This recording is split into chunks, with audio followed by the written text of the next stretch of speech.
What can women entrepreneurs learn from other creative women? A whole lot, says our next guest, Grace Bonney, the founder of a company called Design Sponge and author of In the Company of Women, a book profiling other businesswomen and artists who inspire her, such as Jodie Patterson, founder of beauty shop Doobop and Georgia, a skincare line. Both Grace and Jodie join us now. Welcome, ladies. It's such a pleasure to have you. Thanks for having us. Grace, let me start with you. What inspired you to put together this book?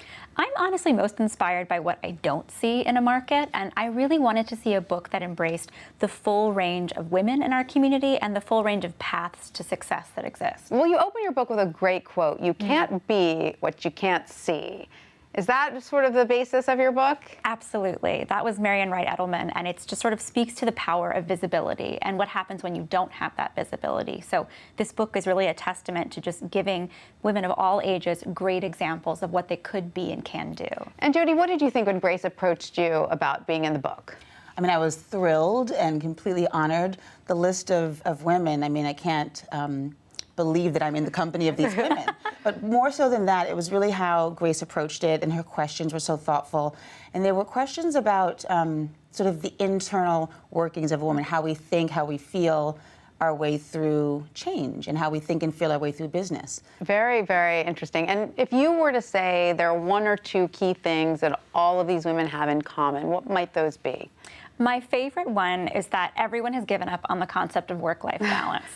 We've all decided that it doesn't exist and that we all need to cut ourselves some slack and really find a support system of women who can help us be true to that idea and to really support each other. And do you think once you realize that, that's strangely freeing? You stop trying to be everything to all people? It's no longer the goal, right? To be balanced. It's just to have a full life. Exactly. And so, Jodie, tell us a little bit about your career, because you left a very lucrative position, head of PR at Zac Posen, to strike out on your own.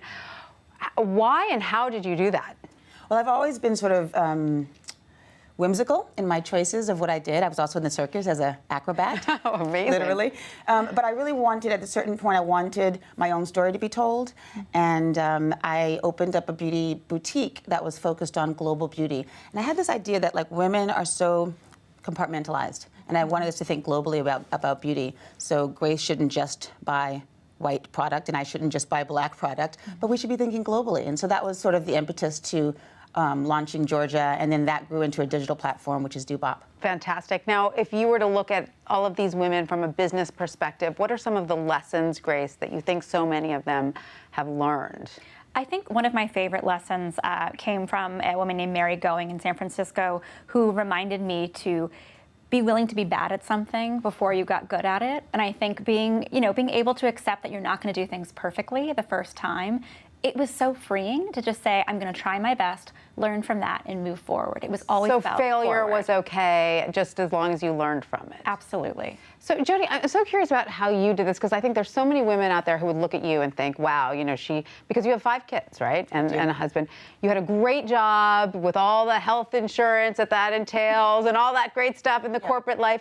And you had a family, so it wasn't like you were a single woman who said, you know what, I'm going to give it all up and try something risky because I only have me to worry about. You know, you had a family. So how would other women in that position, what advice would you give them?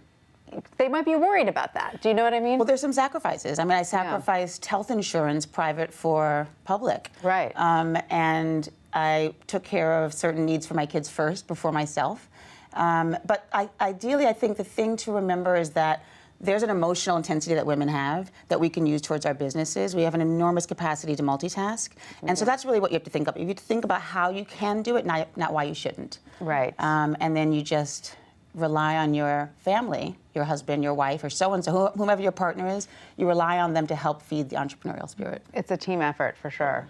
Do you ladies have any advice for recharging at the end of a particularly grueling day, week, month, year? Unplug. Unplug as quickly as possible. I think it is the fastest way to decrease the amount of people and voices that need your attention. I sprint. I have 15 minutes of sprinting. I play Drake. And I don't have a lot of time, but 15 minutes on the streets of Brooklyn, and I'm a new woman. That's great advice. I love it. Jodie and Grace, thanks to both of you. You're both such inspirations, so thank you for coming. Thank you.